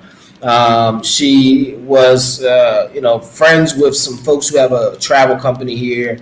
These folks don't have experience in any kind of relocation services, but because they were friends, she went through them. And for whatever reason, she lost her money through these people. She has 4 children. This sister was living in California, had traveled to New York right before flying out, and then ended up having to live in a shelter in New York for weeks with 4 children. Had to go through every channel of resource she had to scrape back her pennies together to complete her exodus here to the continent. She landed here a few days ago with her 4 children. Was able to get an Airbnb for a few days. But this sister is now here on the ground and didn't have any, way to move forward. And so we went ahead and met up with her. And this is not somebody who was a member of ours, a client of ours, but we went ahead and we met up with this sister. We sat down with her. We went over her goals, got to know her children, set her up with a year contract with our Mahdi Media so that she can actually work on a salary basis with us. In addition, we gave her a free membership to our Repatriation Investment Club so that now she has access to residential real estate assistance and finding a home for herself. Now she has assistance with language classes. She's going to be taking Wolof classes, her and her kids, at our new community center that we just opened here for the repatriates. She's also going to have assistance with investing, starting a business, building her own, company. She does essential oils, and she's a doula also. And so this is somebody who has some skills and has some type of business sense, but was shortchanged on the journey, right? And so we took it as a responsibility of ours to step in, take this sister in, and be able to provide the responsibility or the resources she needs. So we're honored to be able to have done that. But just and saying I that, want to say thank you for doing that, brother RJ. Thank you so much. Thank you. Thank you. It is a responsibility. I appreciate y'all for doing that. It's a responsibility, man. Let me tell you, bro. It's a responsibility, but it's a great blessing. To have people like you, man. To have people like you there. Because just imagine if the sister got there and you wasn't there. Right. And those are the kind of things that give us chills. Like, man, if we wasn't here, what would have happened? Exactly. Exactly. Do you know what? That's why we're pushing to train standard. That's right. Repatriation and investment managers on the ground that will have a standard. That's right. That will work like this naturally, but pay or not. We care. We love you. We don't want you to fail. Right. If you fail, we fail in the sense. Right. Listen, Because Chief, the last thing any of us want to do, is have to get up out of our bed and leave our kids because y'all out here somewhere in a bad situation now. Man. So what we want is for you to be that we want your security. We want you to be that. We want you to know that. Because I don't need you waking me up at 1, 2 o'clock in the morning talking about, sister, y'all, this is going on, this way now. I got to leave my house because we can't go back to sleep. You see what I'm saying? Man. We got to come deal with your ain't gonna be no sleeping after that. I swear, so many nights. I'm up all night. People called me just a few days ago. A brother called me from the airport. He's at the Dakar airport, which, mind you guys, is over an hour outside of Dakar. This is not in the city. And he goes, I had a flight into Gambia. My flight got canceled or whatever. For whatever reason, it didn't, my forwarding flight didn't come, or I don't have my COVID test. I don't even really remember what the problem was. All I know is We got a brother who's in the middle of moving to Africa, not just visiting. He's moving here, and now he's stuck at an airport 60, 70 miles outside the city. It's a 6 hour drive from his destination, right? And I'm his only resource, right? How is this guy going to get on his way? And I stayed up all day, all night on the phone with him, on the phone with the car and driver, on the phone with this person. Did you get it? Are you there? Are you staying? Do you have somebody have some food for your family? You guys are sleeping in the airport. I can't sleep. I cannot sleep with this type of thing. And again, this is not somebody who's a client of ours, a member of ours. This guy had never paid me a penny, never even spoke to me a day in his life before he called me and said he was stranded in Senegal. You see? But we can't sleep, you know? Yeah, exactly. That's what I'm saying. That's exactly what we're saying. It's not like we're going to be like, oh, well, they didn't support our program, so they just out. No, it don't work like that. You know what I'm saying? So, but we want to avoid those things, guys. That's what we're saying. We want to avoid those situations. Because at the end, it is less headache for us. Right. And all it takes is a little bit of preparation. It's not even like we're asking you to like give up your life savings, you know, or trust us with your life savings. Even the only thing we are asking is give us the heads up. You know, you use the services that we've provided for these, you know, to eliminate these challenges from your road. Cross the bridge that we built for you instead of swimming through the shark-infested water right next to the bridge that we built for you. Absolutely. So that's all. Hey, bro, listen. You know what? When continental-born Africans visit home from the diaspora, when continental Africans move back home from the diaspora, they have a village, they have a place, they have a citizenship.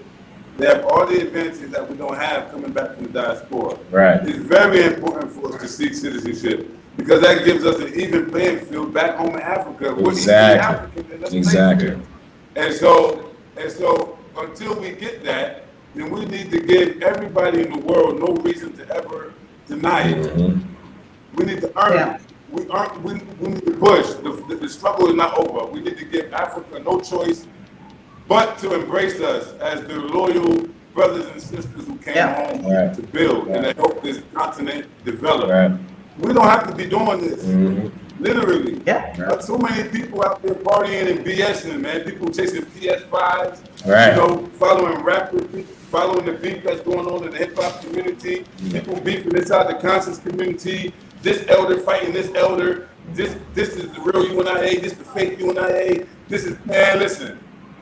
If we don't get past this stumbling block, we're going to fall and crack our heads, and we ain't going to get up. Right.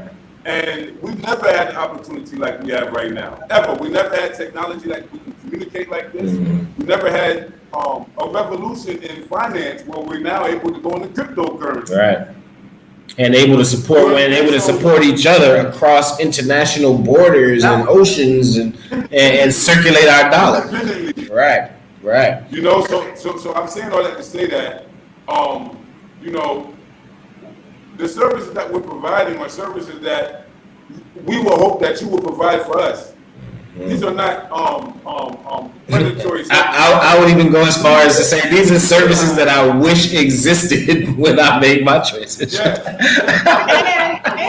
you know what? One of the things that I want, and I asked with Sankofa, when we do get to that point where we're able to get people over here and set them up in business, that's one of the things that I just ask people to do. Help somebody else come. Because we can't do it by ourselves. But the more of you that get over here and get yourself situated, if you reach back across that water and get somebody else over here, man, we can have mass movement. We can have mass movement if everybody helps somebody. Hey, sis, you know what? This exodus is not going. It shouldn't be an emergency runaway out of a burning house. It should be well organized. We should be centrally coordinated. We should know who's credible and who's not credible, and we should be working directly with the powers that be, from the grassroots to the government in any country that we're in. Facts. Focus on development. The development is where the investments are. Me and RJ was talking one day, and I was like, "Yo, man, you know, we need to establish these market centers, because everywhere we go, there's outdoor markets, and even in the rain season, people be out there with plastic on top of the food. I don't eat it, but I'm worried about the people that do. Right. You know what I'm saying?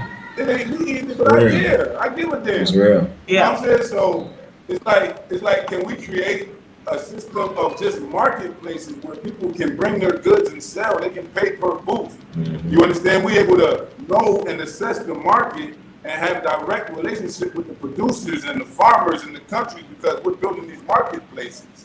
And RJ was like, yeah, man. In fact, he said they have something like that. They do. So this is what I mean by looking at these local models, using them as micro models, and then seeing how best we can streamline them throughout organizations and across territories, so that we can duplicate these things. We have a role to play, and our role is innovative. No one has ever had to come here and do our role right now. It's innovative. We have to learn as we go. But coming together, we learn more. That's real. We learn more. And what we're learning is what we're providing you with. So if you want to trust somebody who doesn't understand what it's like to be coming from the diaspora without a village, without a citizenship, with your future here, be my guest. That's right. But if you really want to be with people who know you, have been through and who know what you expect, right, and care. You know what I'm saying? Like, you know, I'm afraid to do somebody dirty, man. I got a good reputation. I work hard for that. Right. I'm not doing nobody. Right. I'm not letting nobody do me dirty either. Right. That's why we put standards on what we provide. That's why we put what we provide for profit and what we provide non-for-profit. Very important to make a distinction. And I think it's important to even point out the distinction that even what we provide for profit, we don't charge anywhere near the value or cost of what these things cost. If you understood the value of having somebody on your team, on your side, to be boots on the ground for you, to be a facilitator and a developer, somebody who can actually bring you into a comfortable situation. If you understood the value of that thing, you know, I can't stress to you how many people have come here and we saw in their first week here they had blown through thousands of dollars and were ready to go. I can't tell you how many times I've seen. I'm so serious. A guy caught us at there's a restaurant here called Dream Restaurant. You guys may have seen it on my channel. It's an American-owned restaurant. A lot of us link up there. But I was there one day. A guy, you know, kind of cornered me and was like, "RJ Mahdi." He was like, you know, "I've been trying to get in touch with you, you know, et cetera, et cetera." And he goes, "You know, I've been here about 10 days. I came down here with $5,000 that I was going to put on some land, et cetera, et cetera." He's like, "In 10 days, I've blown through the whole $5,000 just in the hotel, Airbnb, and having to eat out at restaurants every day." All right. Do you understand? Do you understand that 10 days could have cost a brother a third of that? If he had somebody show him the better way to go. Don't stay at the tourist hotel at $250 a night. Don't eat at the restaurants every day at $20, $30, $40 a plate. Don't spend your money in the tourist traps buying these kind of things.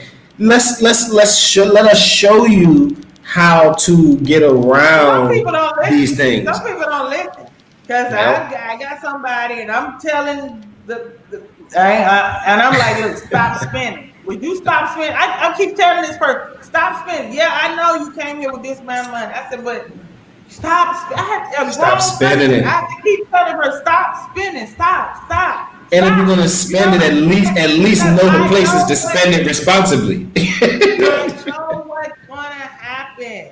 You know, I know what's gonna happen. I know. I've seen it happen. You know what I'm saying? Time and time again, people think.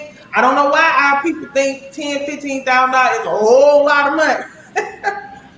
But you can go through there really fast. If you don't, and if you know what to do with it, it can actually lead you into some really good sustainability. But that's if you know what to do with it. If you don't, you will literally blow it. You will blow it trying to figure it out. Hey, look, you need a plug, man. You need a plug. You need somebody who can get it for the low. You need somebody who can show you where to go. Period. You need a plug. You need a plug. I'm not going somewhere without a damn plug. Somebody who's gonna show me how to work the banking system, sit down and explain to me how the money works. You know, the best way for me to move with them in their society. That just don't make sense for me to disregard that kind of a system. That's stupid. Right. You know, to me, and I came back with people who was able to give me that, who live here, who was born here. So I got it from natives. That's right. I learned the system from the people here. Same. I humbled myself. I had to. That's the only way that I can survive. That's right. And so that's the reality of it. When people come home, everybody has different interests, but what we're concerned about is what we know, what talents we are. I think I just wanted to piggyback off of one thing you said really quick before you move on, and this is one of the things, even with this title, this show of how to get through this global reset. One of the things that's very important here on the ground to do is learn a local or traditional language. If you're coming back to the continent, don't come to Senegal only knowing French. I'm gonna just be real with you. Don't come here wanting to voulez-vous coucher people. Okay, they're gonna still look at you like an outsider. But the minute you come to Senegal and you learn you some Wolof and you go out into these streets and you speak Wolof to somebody, you will be welcomed as a family member. I promise you that. It's a totally different vibe. The minute you step into a situation, we sat down with the presidential consultant a few days ago, and I think when we first got into, several of us there were American. When we first got into the meeting, I think he assumed that, I didn't speak Wolof, and, he tried to speak English as good as he could in that meeting. And then when I got frustrated listening to that, broken English, I just snapped into the Wolof, and, and he looked at me, he was like, huh? You speak Wolof? The guy almost fell out of his seat. He was like, "Oh, you guys are you guys are the real deal. No, you're yes, whatever you want, yes." They really do like it when you speak the local language. That really means something to them that you made an effort to learn it.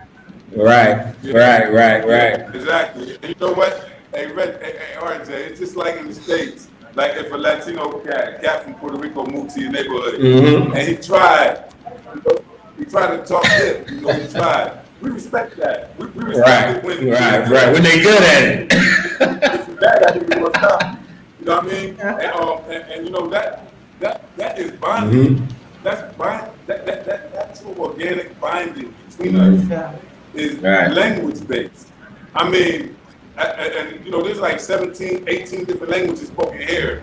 But the Creole language that was developed by our ancestors in Freetown, no matter what your original language is. So once you're able to sabi the Creole no more, you're able to go inside. Inside when you go, you're able to talk. And once you can talk and fine, the people they say, okay, well you don't try. It's a different level of respect no more.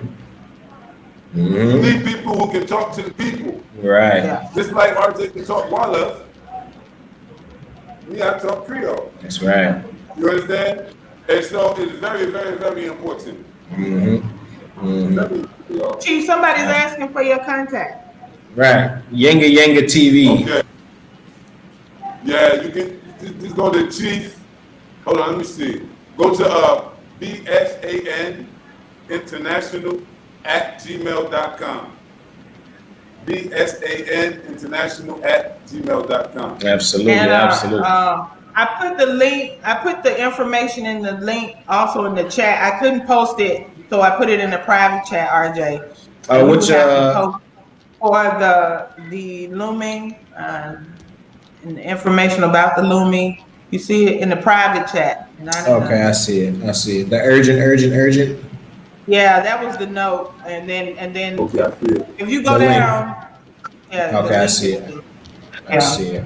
All right, I'm going to drop that in the chat, everybody. If you're interested in getting a stimulus check from the Lumi currency, here is the link for that. We're dropping it now into the chat box. You guys can sign up there to get your stimulus, where they're giving out, I think it is $100 a month. $100 a month in Lumi every month for the next 3 years. So you guys click on that link, check it out. Again, the Lumi is a cryptocurrency backed by renewable solar energy and also gold. It is the official currency of the Maroons community or sovereign community in Jamaica, and now it has been expanded.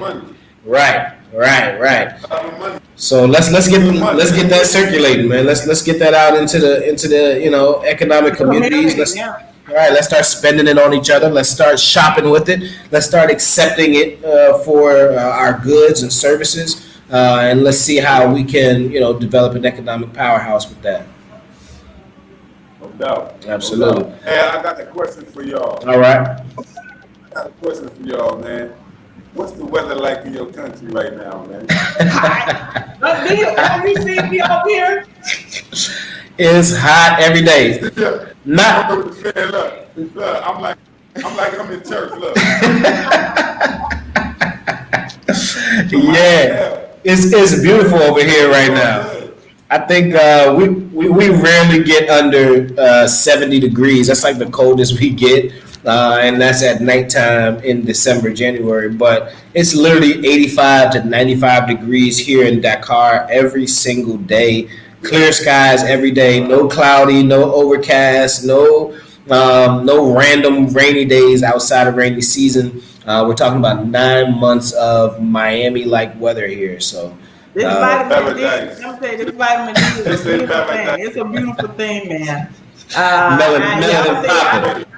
I've gotten quite a few shades darker, but I love it. I'm not complaining. It is what it is. And I don't even complain, man. I just get out there in the sun. And the thing about in Africa, guys, there is no living a sedentary lifestyle. There is no just sitting around in the house. You be on the go. Right. Everybody is moved from sun up to sundown. You move straight up. Yeah. So active lifestyle. Yeah. It's just nothing to walk outside and some music is going somewhere and the people are cooking or they selling some fruit and they selling ice water, everywhere. Fresh warm bread that just came from the bakery. Man. Don't talk about the bread, yeah. Don't talk about the bread. Man, I be going hard for that bread. I learned this morning, everything. This morning, my wife made us breakfast, and the kids kind of tore it up. I was in my office. I didn't, get to it quick enough. The kids tore it up. I went in there. She had two big, fresh out of the bakery, soft milk bread. Something like the cocoa bread that you get from the Jamaican spots in America, and I just took that piece of bread. No, nothing.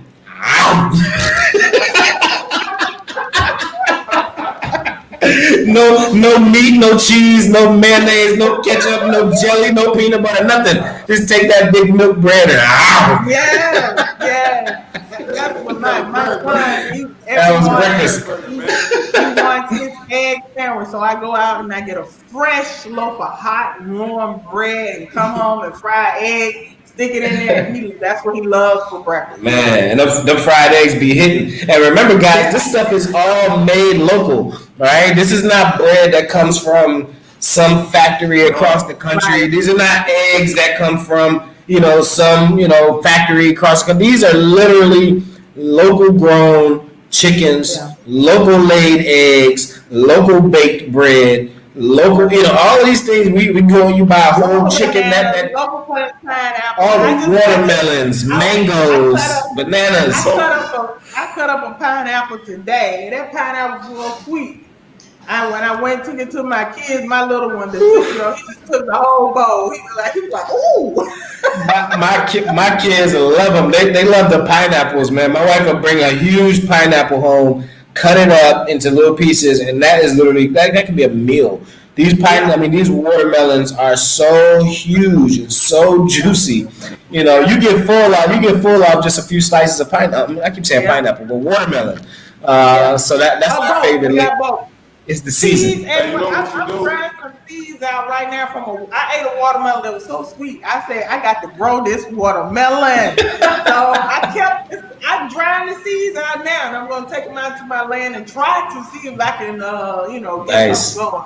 Yeah. Yeah, we grew some watermelons on one of our farms a few years ago, and one thing, watermelons just really require a lot of water. So make sure if you're growing watermelons outside of rainy season, that you have huge irrigation systems. Make sure you're watering them, a lot. You can really waste a whole harvest on watermelons just by not having them watered enough. You'll get these little mini watermelons, or they'll be they'll be like really bland inside. It's like it's no sweetness, So watermelons is something you got to pay attention to that water and make sure y'all are getting the proper liquid to them. Okay, thank you for that. We have a independent source of water. That's one of the things I love. It was like, I got my own water supply. I got a well. We getting ready to dig another well because we want two. You know what I'm saying? And I'm going to figure out what eventually about this machine. If you can get a little personal one that can pull water out of the atmosphere, I want to have one of those too. Solar. Yeah, Somebody said they make their own jellies, pickles, and kombucha. Please, somebody let us know what is kombucha. Can anybody? What is kombucha? What is kombucha? Plug us on that right quick.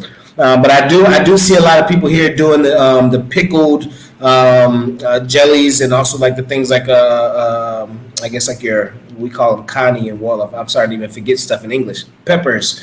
So like your hot peppers, your jalapenos types, right? They pickle them in those jars and they make this hot sauce. That is big here. A lot of places you go around, especially like around the ocean sides, they have these oceanside restaurants. A lot of those places sell homemade hot sauce. And when I say hot sauce, I'm talking about that hot sauce that turn your mouth red. But they ferment, pickle those peppers in there, and it always turns out great. So kombucha is fermented tea. Okay. Kombucha is fermented tea. Okay, all right. Sounds like great for the body, probiotics, and puts vitamins in your system. B vitamins in your system. Okay. Oh, B vitamins. They like here. They like green tea. They call green tea attire. Yeah, they like that here too. They have attire in Sierra Leone. Yeah. What? Man, that's huge here. We got what do you call it? The bread. Fula bread. Oh yeah. Napa. Right. Napa bread. Right. So the green tea, the attire, it's like social drink. It's like right. People go and they drink it. They drink it in a glass this big. Mm-hmm. Get some ground nuts. Put the ground nuts in it. Go sit there, sip it. Listen to the radio. Talk. I guarantee you. If you go outside right now where I am, there's about 10 guys sitting outside in a big circle. In Senegal, they call that Grand Place. And Grand Place is when all of the heads of the household, all the patriarch, the men, they all come together in one corner and they all sit together and they drink that tea. They may also play some card games, things like that. Yeah. But that Grand Place is there every day right now at this time between like 5 p.m. And sundown. Every corner or every block has a Grand Place, or a big circle of fellas, and they're always making that tea. And that tea is, and let me tell you something about attire. Attire is specifically for energy. So like if you drink attire at 10, 11 o'clock at night, you're not going to sleep for a few hours. And they drink it out of shot glasses. We're not even talking about a big cup of tea. They drink it out of shot glasses. You drink that tea, you up for some hours. My driver drinks it like crazy because it keeps him up on the road. I actually advise him to. Oh, okay. Well, I don't know a lot of Ghanaians drinking tea. They may, but I don't know. It's not something I really see a lot of in the morning time, though. Oh, okay. Well, here they like palm wine as well. Yeah, palm wine. Yeah, palm wine. They call it pollo. Wow. Here. They serve that hot. Oh, they have one that's not fermented, and then they have the fermented one. They have the fresh Mm. one Yeah, that's not yeah, alcoholic, and then they yeah. have the fermented Fresh one. one. But is it Yeah. served They hot like call it. sake or no? Well, listen, they call it here. They call it here. Oh. Um, from God to man. It's Uh. so cold. You know, you can process it and give it a little flavor. You can ferment it, but it's just cold. They call it pollo or Mm-hmm. bed. That's what we call it Pollo. here. And what it does is it's like a laxative. It's like a laxative Mm. almost. It'll give you appetite, but also will cleanse your belly. So if you have like you're constipated, you have stomach problems, you can get a cup of palm wine and drink it, and within minutes your stomach is Wow. bubbling, And some people drink it because they get a little charge from it, like Okay. Yeah, Okay. that's the fermented one that gives you a little buzz. every Oh yeah, wow. yeah. Well, Wow. Yeah, every time I go to the village, they Mm. come running with pollo. yeah. Salon. That's the That's the wel- country. That's the welcome.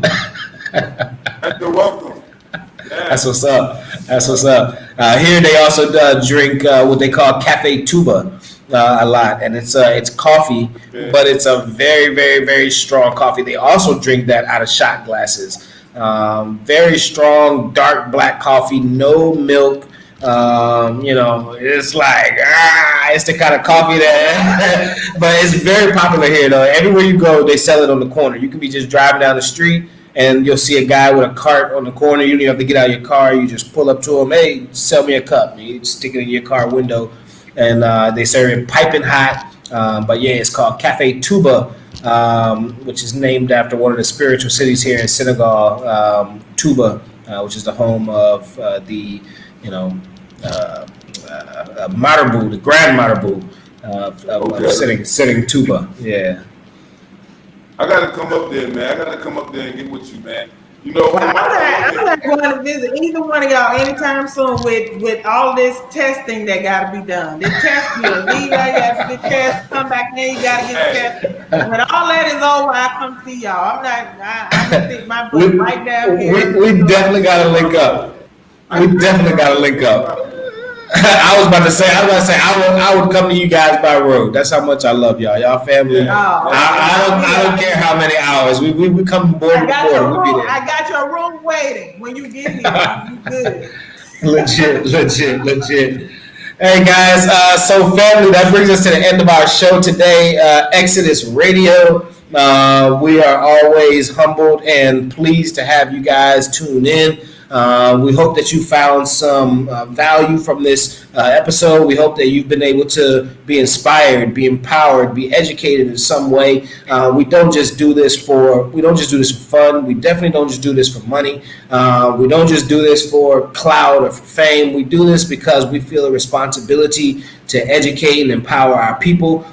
We thank you all so much for tuning in each and every week. Every week is getting even better. We're getting more people involved. Thanks for everybody in the comment section who's pitching in great information and keeping the conversation alive. Also, thanks to President General Cleophas Miller, who joined us in the beginning of the show. He's the President General of the UNIACL, the successor to Marcus Garvey, and a member of this Exodus Alliance, a great advisor, a great wise man for our times.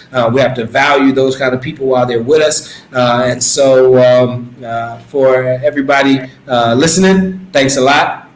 You guys have anything to close out with? I just want to say, if you haven't already, please go and subscribe to the Sanko for Repatriation Assistance program YouTube channel. Okay, Right, just right. subscribe, and then so you can catch when I'm doing some videos on different things here in Ghana, different activities, stuff that's going on, so you can keep up with that. And also, if you haven't become a donor, all we're looking for and asking for is $1 a month. Consider becoming a Patreon for as little as $1 a month, or also you can donate here on the screen at the donor box. That also goes into the accounts. and basically help us spread the word. Tell everybody you know. All we're looking for is $1 a month so we can reach our goal and start providing, helping people get home and set up businesses. Because that's the key. Right. You got to come over here and be entrepreneurs. So we got to get you over here and get you set up in business. So That's if you right. haven't done so, consider doing so. Thank you. That's right. And for everybody who is following St. Code for Repatriation on Patreon, and also for all of our members of the Exodus Repatriation Investment Club, don't forget we've got twice a week wall of classes. One of those are today, actually, after this call in a couple hours. There'll be a wall of class, another one on Thursday. Sister Ya also has the Twi classes going on for those of you who are heading to Ghana and want to learn Twi. So make sure you guys get involved, support, donate, contribute, invest, become a member, whatever it takes. We're going to make sure that you're seen about. We're going to make sure that you are welcomed here on the ground as a neighbor. Chief Foday, close us out, brother. Well, absolutely, man. I just want to say thank everybody for giving us their attention. I enjoyed this show. I want to piggyback off of what Sista just said. Get involved with the St. Code for Repatriation, the Sisters program. It's dynamic, it's new, but you don't have to fear it because the sister is doing the work already and people are already benefiting. Line on up and let's build this institution. That's right. Same thing for what Brother RJ been doing out here for years. RJ been out here setting it straight. We've been out here really building a professional approach for all of us to be involved in this repatriation. You don't have to be a professional. You don't have to be a rich person. Right. Just be serious about bringing yourself home and some development with you. For myself, I want to say anyone who wants to contact or become a member or support the Black Star Action Network International can reach us at www.basani.org, BSANI.org. And for those who are actually seeking to travel to or even repatriate to Sierra Leone, that would seek the assistance of myself and the nonprofit company that we represent here on the ground. We have over 300 members, and we're involved in tourism. We're involved in farming. We're not in real estate yet, right. but we definitely can point you to the right direction. We can connect you with the ministries. We don't claim to be the experts, but we can connect you with them, and that's really the role that we play. So anyone who's seeking to seek consultancy or come through, they can check us. They can check our mission out at www.gullaleone.org, Gullaleone, GULLAHLEONE.org. That's the movement website. You'll see everything that we got going on. There's videos there. There's a store there. You can buy merchandise. Everything is there. And then if you actually need the consultancy services, you can definitely contact www.gulladugu, GULLAHDUGU.com. And hopefully you will be very satisfied with your services like everyone else has been. Thank you. Thanks so much, everybody. We see you guys next week, same time for Exodus Radio. Be blessed. Peace. Right. Black Power. It's Exodus time. Black Power. Yes, it's Exodus time. Let's go.